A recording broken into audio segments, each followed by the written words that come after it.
Let's learn about the 10 shocking sex customs, which nobody tells you. The last two are most bizarre. In the Sahel region of Africa lives the Wodaabe Tribe, a subset of the Fulani people. Today, there are an estimated 160,000 to 200,000 Wodaabe in Africa.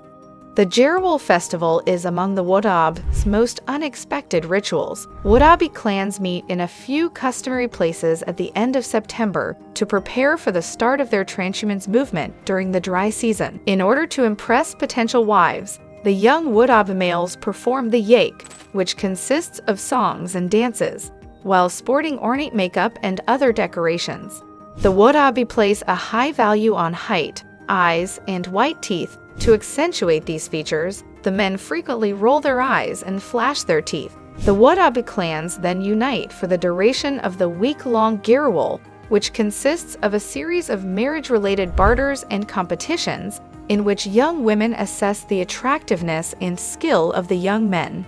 To participate in the Jerawol, the women must have menstruated before the festival. Effectively, when choices are made, the women know they are going to have sex with the chosen Wodaabe male. This may be a one-night affair or may last for longer, sometimes culminating in marriage. In this tribe, if a husband is infertile, he may ask a fellow tribesman to impregnate his wife, and in some cases, men will allow their wives to have sex with more handsome men so they can have more handsome children. Children are seen as a sign of machismo, wealth, and labor. The Lanoh people, residing in the rainforests of Malaysia, have a unique approach to mating rituals. They believe that spirits inhabit certain places, and couples perform rituals in these locations to seek fertility. In Lanoh culture, premarital sex is not only accepted but encouraged. Young members of the community engage in premarital relationships to ensure compatibility before formalizing a union. Lanoh couples practiced berdoan, a period of living together before marriage to assess compatibility. Their lifestyle carried into open marriage practices where one man would marry a woman and have children, and then move on to another place and marry another woman and have children, and continues to do so as they move from place to place. Lanoh women are also known to practice polyandry, a practice by which a woman can have 2 or more husbands at the same time.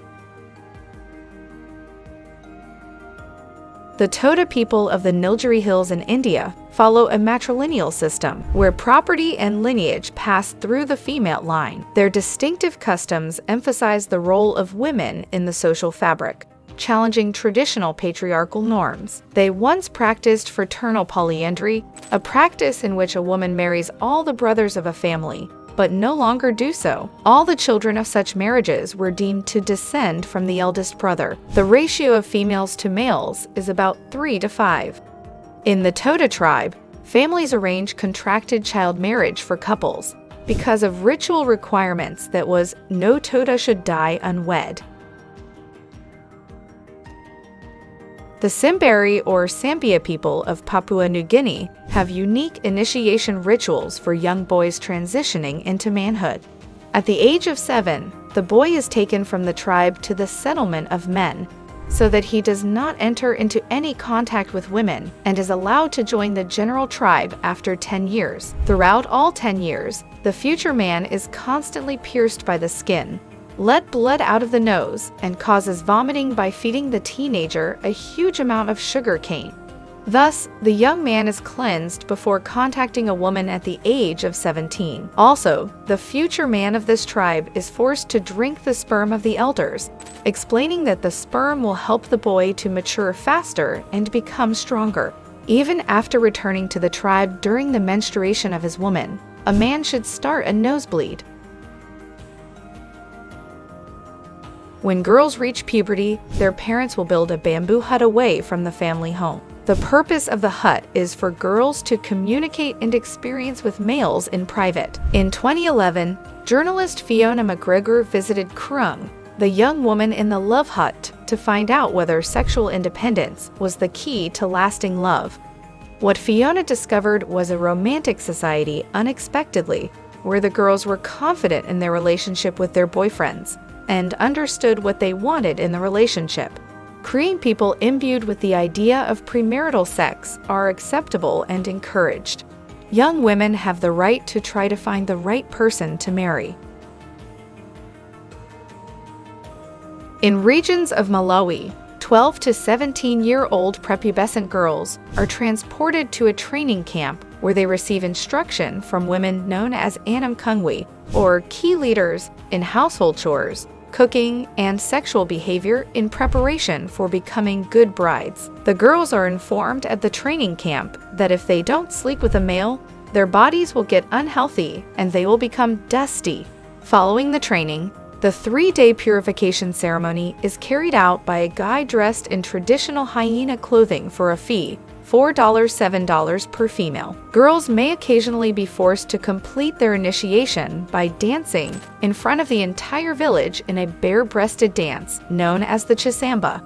The hyena engages in sexual relations with all of the girls without using condoms, and since the ritual necessitates the interchange of intimate fluids, it puts young girls at danger of contracting HIV. Hyenas are typically chosen for their purportedly high moral character and are frequently mistakenly believed to be incapable of contracting diseases like HIV or AIDS, even though HIV-positive men have been documented to carry out hyena duties.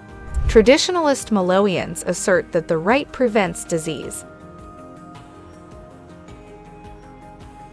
Tanzania, Kenya, and certain regions of Malawi all practice a sort of ceremonial cleaning, where widow women are expected to engage in sexual activity as part of a custom known as sexual cleansing. There have been suggestions that the ritual may have its roots in the belief that a man could perish due to witchcraft committed by his spouse. The 3 to 7 day ritual can be performed by the deceased husband's brother or other male relative, or even a sex worker.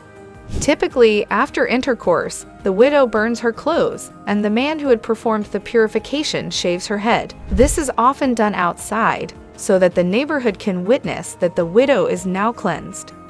The ritual is often forced upon a widow by the family of her deceased husband and the wider community, who may physically harm the non-compliant woman and her children.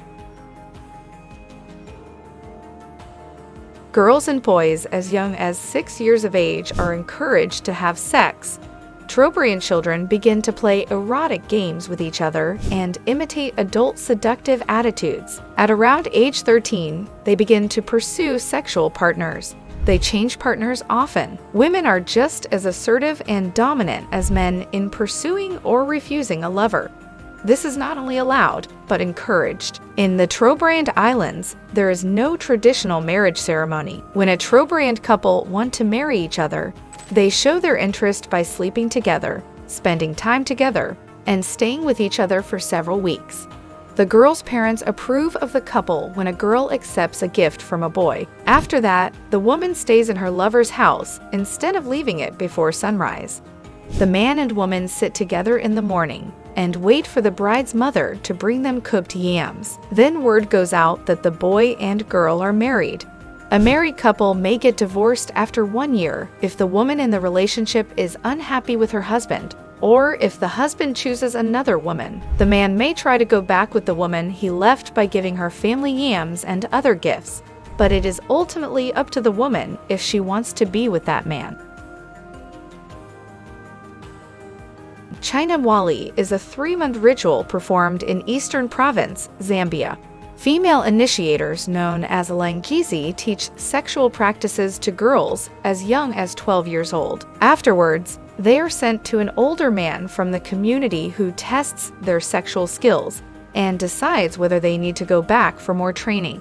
Do you know, it is one of the least developed. Illiteracy is still high and women are very illiterate. The contributing factor is the initiation ceremony because not many girls reach secondary level. After the ceremony, they test and get pregnant, either from the test or because they want to carry on and practice their new skills, then drop out of school. In Mosuo culture, women are the taboo, or head of the household, and family names are passed down through the mother's line rather than the father's. The Mosuo are famous for the cultural practice of zuhun, or walking marriage. Traditionally, once women come of age, they are free to choose their own partners, having as many or few as they wish. Male lovers, known as axia, visit their partner's home on invitation, and a hat is placed on her door to indicate to other men not to enter. Many of these marriages result in typical long-lasting relationships, with the difference being that the couple never live together. Men and women live with their mothers and siblings rather than romantic partners. Any children resulting in the relationship are raised by the mother. Men contribute to the care and financial responsibility of their sister's children rather than their own. If you learned something new, please subscribe to the channel.